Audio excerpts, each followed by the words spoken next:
As most of us will be aware, what's happening in Palestine in the last 1 month.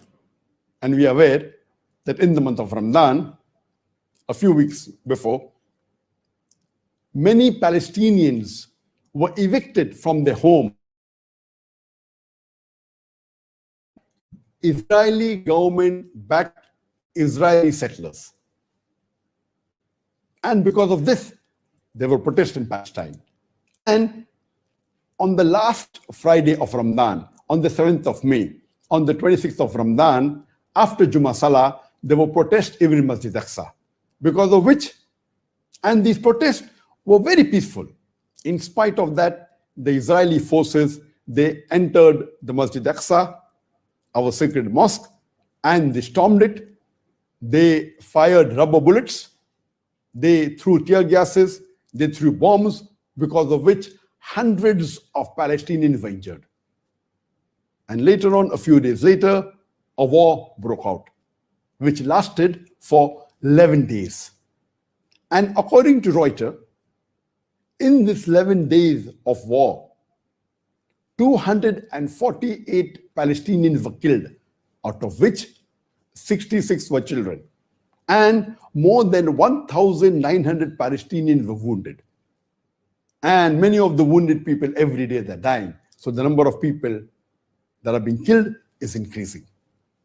And according to the Israeli news and Al Jazeera, only 10 Israelis were killed, of which 2 were children.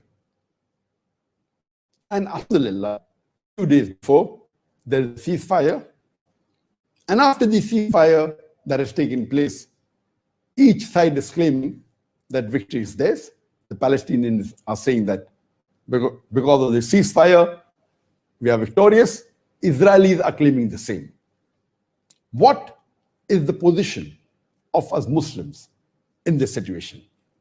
Number one, we have to realize as Muslims that today there are 5.211 million Palestinians as of today, according to Worldometer, on the 24th of May 2021.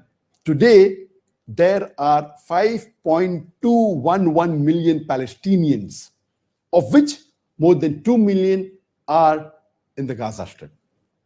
And the total Muslim population of the world today is more than 2 billion. According to me, these Palestinians, for the last several decades, they are doing fardh kifaya. They are protecting the third holiest site of Islam.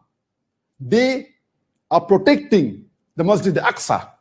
What they are doing is fardh kifaya. It's the duty of every Muslim. If they were not there, it would have been our duty to protect it. So what they are doing is they are risking their life. Palestinians, they are doing fardh kifaya on behalf of the Muslim Ummah. Today the Muslim Ummah are more than 25% of the world population. We are more than 7.8 billion Muslims, out of which there are more than 7.8 billion human beings in the world today, of which more than 2 billions are Muslim. More than 25% are Muslims. And it is a shame that all the Muslims, more than 25% of the world population put together, we cannot protect Masjid Aqsa. So number one, these Palestinians are doing fardh kifaya by protecting the third holiest mosque, the third holiest site of Islam. What should we Muslims do? Time will not permit me to speak for long. I will just mention a few important points in brief.